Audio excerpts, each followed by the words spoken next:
कोविड-19 का संकट और कोविड-19 के संकट के बीच में हम जहां बैठे हैं वो लेक सिटी कहलाता है और लेक सिटी के साथ साथ पूरी दुनिया में इसकी पहचान पर्यटन की वजह से है। और सबसे ज्यादा कोविड-19 कि किसी पर मार पड़ी है तो पर्यटन पर पड़ी है, उसमें हॉस्पिटैलिटी इंडस्ट्री, चाहे वो रेस्टोरेंट हो, होटल्स हो और सारी चीज़ें, इवन ट्रैवल इंडस्ट्री है।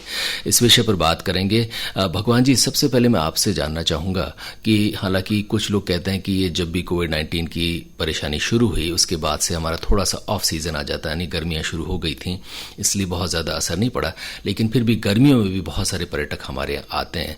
तो इस कोविड-19 का सबसे ज़्यादा प्रहार क्या आप मानते हैं होटल इंडस्ट्री पे इन दिनों भी हुआ है या आगे और होगा?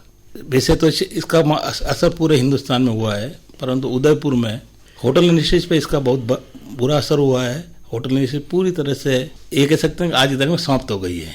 ये सही है कि ये महीने ऑफ सीजन के रहते हैं, सिर्फ विदेशी मेहमान इस समय नहीं आते हैं, बाकी इंडियंस तो हर साल आते ही हैं। और उदयपुर शहर के होटल्स दो भागों में बटी हुई है, जहाँ विदेशी मेहमान आते हैं उसमें ऑफ सीजन रहता है, जहाँ इंडियंस आते हैं वहाँ ऐसे कोई विशेष फर्क नहीं पड़ता है। तो आप ये मानते हैं कि इन दिनों जो था गर्मियों का सीजन, इसमें होटल में बहुत सारे गेस्ट आने वाले थे जो नहीं आए? आपका कहना बिल्कुल सही है।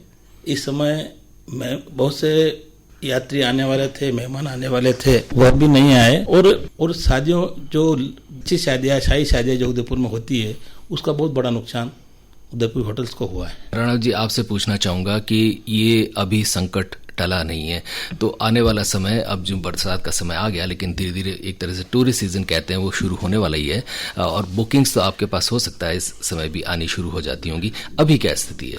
मैं आपसे निवेदन करना चाहता हूँ कि बुकिंग्स तो नॉर्मली अपने गर्मियों से ही शुरू हो जाती है फॉरेन टूरिस्ट की, बिकॉज ये लोग ऑनलाइन बुकिंग्स पसंद करते हैं। लेकिन अभी जो स्थिति हमारी है वो, क्योंकि इंटरनेशनल फ्लाइट्स का भी आपका पता नहीं है कहाँ कब चलेगी, लोकल ट्रेन्स नहीं है, लोकल एयरप्लेन्स हमारे नहीं चल रहे हैं, तो मैं सोचता हूँ कि जब तक ये सारा सामान्य नहीं होगा सेक्टर, तब तक इस इंडस्ट्री पे जो है बहुत बड़ा नुकसान है और चलने की कोई संभावना नहीं है।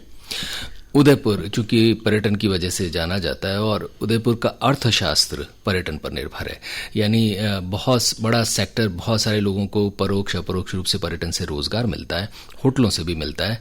तो हाल फिलहाल की स्थिति देखते हुए क्या ये बहुत बड़ी मार हमारे उद्योग पर और उदयपुर के पर्यटन पर पड़ेगी? सर, आपने बिल्कुल सही फरमाया। हमारा जो उदयपुर की जो भौगोलिक स्थिति है वो टूरिस्ट और हमारे जो मैं यूँ कह दूँ अगर राजस्थान का भी जो है बेसिक जो है टूरिस्ट है, और दूसरा है आपका क्या कहते हो आप, ये माइनिंग्स जी। तो दोनों ही स्थिति में काफी नुकसान वाली स्थिति है दोनों इंडस्ट्रीज में। होटल के साथ में जो भी जुड़े हुए हैं, चाहे वो ट्रेवल है, चाहे वो गाइड्स हैं, चाहे वो अपने ट्रैवल ट्रेड वाले हैं, चाहे दूसरे मॉन्यूमेंट्स हैं, इनमें सब में आने वाले समय में हमको बहुत बड़ा नुकसान उठाना पड़ेगा। और इस चीज को हमको देखते हुए काफी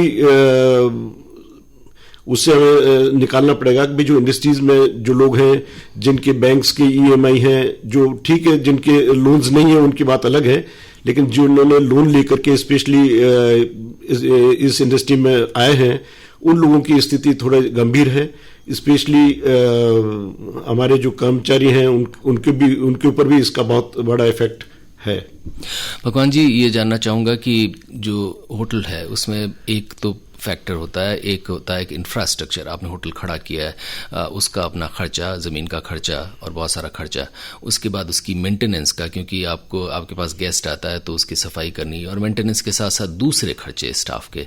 मुझे बताएं कि क्या ये स्टाफ जो है, जो होटल इंडस्ट्री से जुड़े हुए लोग हैं, हम ये मान के चले कि लगभग सारे बेरोजगार हो जाएंगे? आपका ये कहना बिल्कुल सही है। होटल इंडस्ट्री से जुड़े हुए हैं, चाहे होटल मालिक हो, मैनेजर हो, स्टाफ हो, इवन कर्मचारी, सभी इससे इफेक्टेड हैं और सभी का बिजनेस आज तारीख में जीरो है। पर्यटन व्यवसाय से जैसा मेरा सोचना और जैसा हमने आकलन किया है, उदयपुर शहर में करीब 25,000 परिवार इस व्यवसाय से जुड़े हुए हैं, जिसमें ऑटो हो गया, गाइड्स हो गए, हैंडीक्राफ्ट्स हो गया। और उदयपुर का प्रत्येक व्यक्ति कहीं न कहीं किसी न किसी तरह से पर्यटन व्यवसाय की इनकम से जुड़ा हुआ है, और जिसका बहुत बड़ा नुकसान उदयपुर शहर को हुआ है। दूसरा, जितनी भी होटल्स हैं जिन्होंने बैंक से लोन ले रखा है, प्राइवेट फाइनेंस करवा रखा है, उनकी EMI, उनका ब्याज, उनकी हालत बहुत खराब होने वाली है।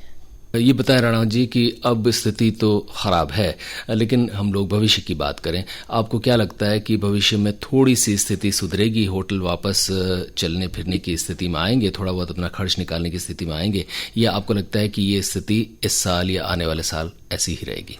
सर, आपने बिल्कुल सही फरमाया, सही आंकलन है आपका। इसका इफेक्ट काफी लंबे समय तक हमारे रहेगा, क्योंकि जब तक ये 6 महीने हमारे हो गए हैं, हम लोग जिस परिस्थिति में चल रहे हैं, पूरी दुनिया उसी परिस्थिति में चल रही है। अपने घर के खर्चे उन लोगों के भी अपने मकान की EMI और दूसरे खर्चे जो हैं वो सारे सीमित हो गए हैं, इनकम सबकी सीमित हो गई है। तो मुझे नहीं लगता है कि आने वाला जो साल है, वर्ष है, उसमें इस इंडस्ट्री को वापस उभरने में बहुत ज़्यादा समय लगेगा, इस इंडस्ट्री को उभरने में, क्योंकि सबके अपने पास एक्स्ट्रा मनी होगी तो ही आदमी बाहर घूमने के लिए आएगा। और फिर दूसरी प्रॉब्लम्स, आदमी, आपको पता नहीं है कि वो आदमी जो है वो इन्फेक्टेड है कि नहीं, आप किस आदमी पे विश्वास करें, किस पे नहीं करें। तो वो एक बहुत बड़ा चैलेंज है हमारी इंडस्ट्री के लिए, क्यों आदमी आ रहा है, अगर गलती से एक आदमी पॉजिटिव आ जाता है तो डिसइंफेक्ट कराओ होटल को, आपका स्टाफ आपको पता नहीं होता है तो उसको क्वारंटाइन करना पड़ता है। वो सारी जो प्रॉब्लम्स हैं आने वाले समय में काफ़ी हम लोगों को जो है फेस करनी पड़ेगी। उसको देखते हुए निश्चित तौर पे खर्चे भी हमारे बढ़ेंगे, और अभी नहीं लगता है कि इतनी इजीली जितना हमारा पहले फ्लू था उतना फ्लू हम कवर कर पाएंगे।